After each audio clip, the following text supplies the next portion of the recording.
With the S&P 500 dropping over 11% in the past 5 days, this leaves us wondering, will the stock market drop further, or is it time to buy now?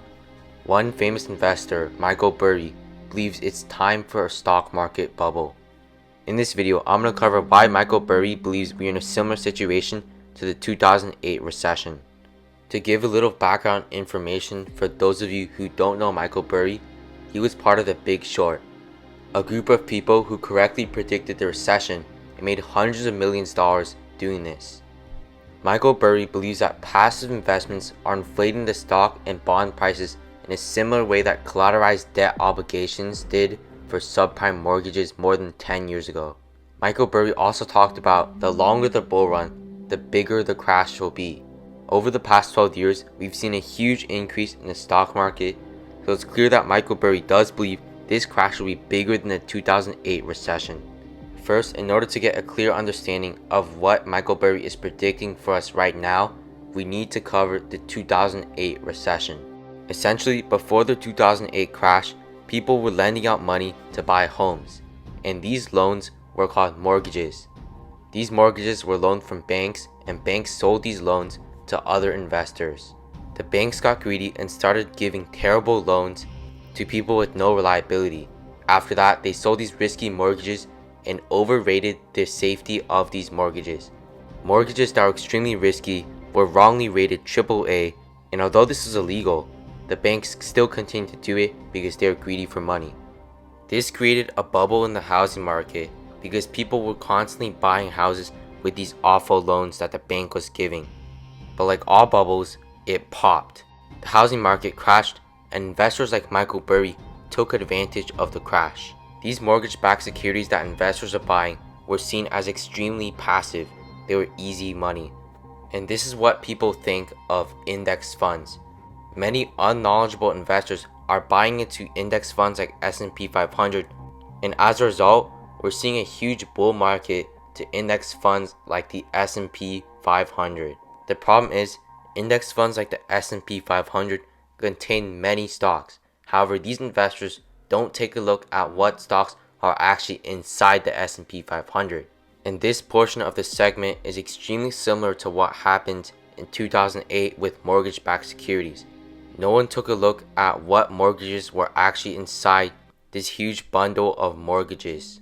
So what's going on right now is that S&P 500 has all these different stocks and companies all bundled into one index fund. But many investors don't read what's actually inside these index funds, and as a result, no one really values the companies inside these funds. And this is exactly seen in what Burry says. Michael Burry stated that this is very much like the bubble in synthetic asset-backed CDOs before the great financial crisis in that price setting, and that market was not done by fundamental security level analysis, but by massive capital flows based on noble approved models of risk that proved to be untrue. Essentially, what he's saying is that no one's doing analysis on the stocks inside the S&P 500, but nonetheless, they're still investing into S&P 500, putting in massive capital flows, and this is based off the sentiment that these index funds are safe, and big companies are telling investors that these index funds are low risk. However, Michael Burry believes this is not true, and index funds actually have more risk than what investors think. And this leads us to the looming question: how can we take advantage of this situation, or can we even avoid this stock market crash? One way Michael Burry is avoiding this situation is investing into smaller cap stocks.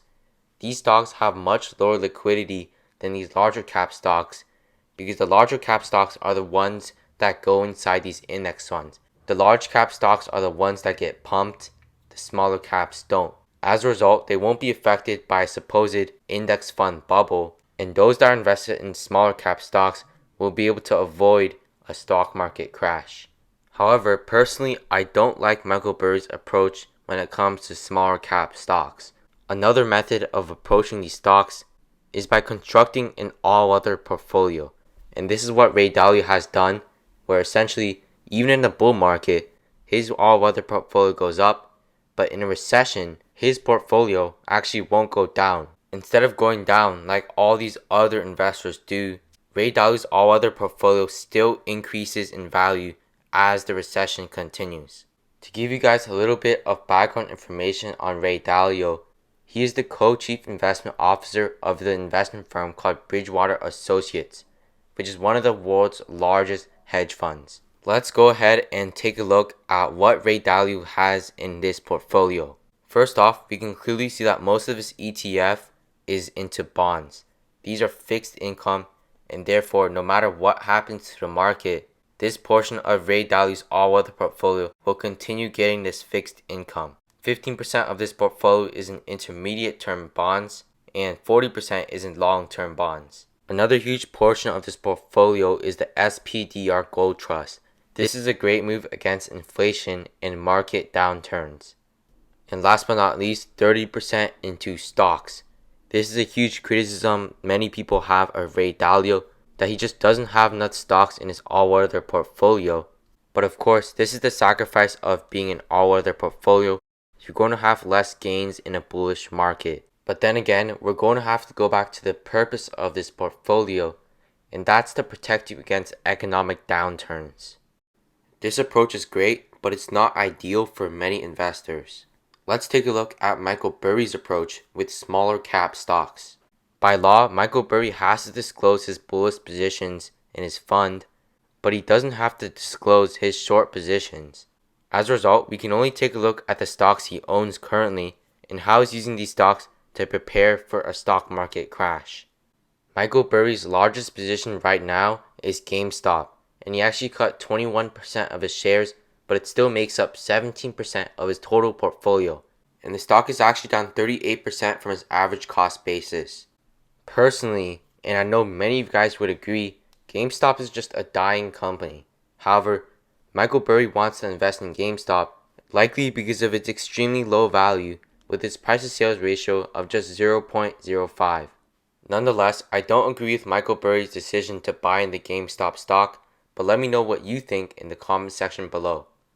Michael Burry's second largest investment in his portfolio is Taylor Brands, and this is a position he's actually continuing to increase. He recently increased his position by 14%. This position is worth 16.6% of Michael Burry's total portfolio, and he's actually down 30% from his average cost basis. Similar with GameStop, this is an extremely undervalued company, but it's also a declining company, with sales expected to decrease 5% year over year. Its price-to-sales ratio is currently only 0.05 and has a trailing P of just 3.